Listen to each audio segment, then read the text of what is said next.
Hi guys, I am back to make another Bitmoji classroom tutorial for Google Slides. The first one that I made was more about the basics and how just to put things in place and order them. This time I'm going to show you some new slides that I made and also how I use them and how I embed different links and activities within them. So I had a lot of questions about, well, how do you use this? So I'm just going to walk right into it and I will share a link that will take you to these slides at the end. These are some of my new Google Classroom slides for my Bitmoji classroom, and I really like this one. I've been using it a lot, and I tried to set it up so it's like my remote learning. You can see I'm videotaping myself.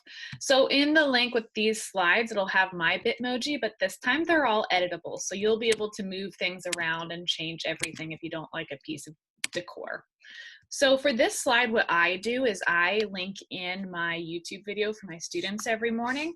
I make a video of myself with my anchor chart, like a morning meeting with my students. I put it on YouTube and I share it right here. Now, the way that I've shared it, and this is true for any YouTube video, you just go to Insert, and then you click on Video. Very, very simple. This is what will come up every time.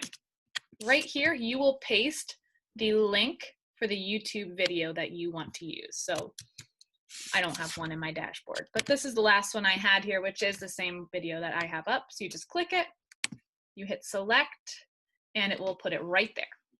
And you can see over on the side, it gives you a little bit of a preview, and you can choose when to start it and when to stop it. So if there's just a segment of a YouTube video that you want your students to watch, you can clip that, and there are no ads when you show YouTube videos through Google Classroom this way. And that's always a big benefit because sometimes the ads are not appropriate for the students. So that's one way. Here is the link. I really just make it the size of my screen. I'll put it there. It's usually in front of my Bitmoji. So then right click and I will just order it to the back. See? Perfect. And now it's actually behind the video that I already had there. Just in case there's any problems with the links, because they should just be able to click on the play button and it opens. But if for some reason the link isn't working, I always add it down here too in the comments or in the speaker notes, just in case for some reason a student can't click on it. The next slide is the same thing, just showing you another way that you can do this. I sometimes post my lessons on here just like this, where you start by just naming your teaching point, and this is going to be their little pre-test. So this is easy. You can turn anything into a link. I usually try to use the words click here because the students, it's pretty obvious for them. But to turn something into a link, you just find the link that you want to be inserting into your Google Slides. So for me, it was this Google form. So I'm just copying the link, any link again. And what you do is you just highlight wherever you want that link to go. So for this one, I did click here, but I'll just pick, let's say, Simple Machine. I want to make that my link. All I do is I highlight it. I'm going to click on the link button at the top, which right now is hidden. Here it is. Normally, if I don't have this box open on the side, it would be at this top bar. So if you don't see it at the top, always click on these little 3 dots because they'll hide any important tools that, that don't fit. So you just click on Insert Link after you've highlighted the words that you want to link. Right there, text says Simple Machine. Those are just the words I've highlighted. And then for link, I will just paste that link in there. I hit apply, and there you go. Now if I click on Simple Machine and I click on that link, it is going to take me to the pre-assessment for that lesson that I just showed you. So that is how you add links. It's very, very easy. Again, you just highlight the regular words that you want to turn into a link.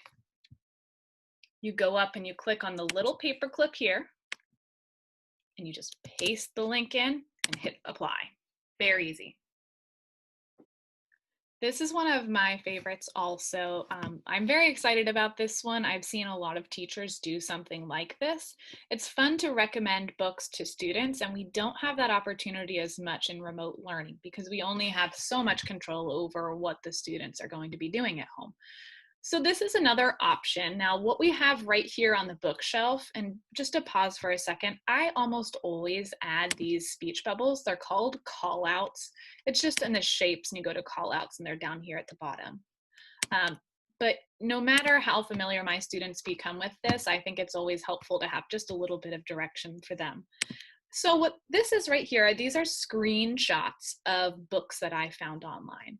I like to use Epic for my reading. I can track all of my students' reading on Epic. So right here I have Epic open, and I'm just going to walk you through the whole process of adding a book. The first thing you want to do is just to screenshot the cover, and when they're this size, it's actually perfect. So we will just pick one of these here. We'll just do Big Nate here. So I'm just going to screenshot it. And I know a lot of you asked how to screenshot on computers that are not Macs. Unfortunately, I don't know. But Command-Shift-4 gives you the option to select screenshot on a Mac.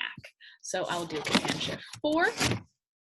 And I have mine defaulted that when I screenshot, it just saves directly onto my desktop. That's it. Okay, and while I'm on Epic, I'm in the place where I want my students to read this book. And remember, you can even do this on YouTube. You can find read alouds of books on YouTube and link them the same way. Just look up an image of the cover and do the same exact way. Then you would just attach the YouTube link instead of the Epic reading link. So here's the link for my book. I'm going to copy that. Now I will go right back to my slides.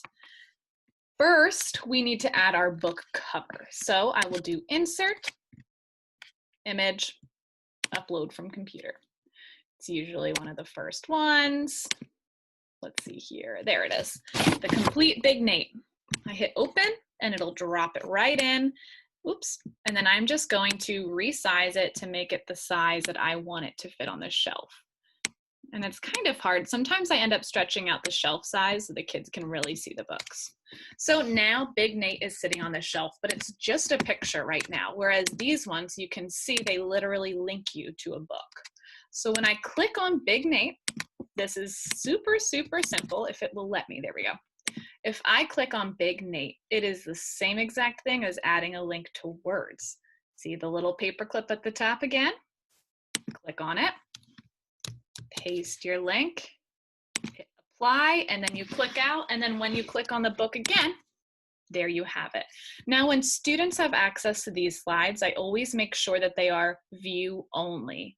And just for that purpose, so that they can't be dragging these books around, which means you can see that when I click on things, sometimes the wrong thing gets clicked, but for them, only the links will be clickable. So that will eliminate that option completely. Another option, and I am putting both of these slides on there just because I know some people don't like to go through the process of picking out books. You can just make this a reading slide with your reading announcements or your reading goals or your reading homework, reading assignments, and just fill this shelf with any books that you have. Right now, I just have random selections of books that I've just dropped right in there. I have had a lot of people saying I can't find cute things, and there is a big trick that I didn't share last time. So these are going to be my two biggest tips, is that Google Images and the ones that come up on Google Slides are not always the best. And sometimes you find a perfect image on Google and you can't get rid of the background, and there is a really easy way to do that. Let's say you did transparent couch image. You searched and you searched and you found one that you just love. And it has these little this grid background, so it makes you think that it's going to be transparent. But then when you put it in, you realize, oh no, they tricked me again. There is an easy fix.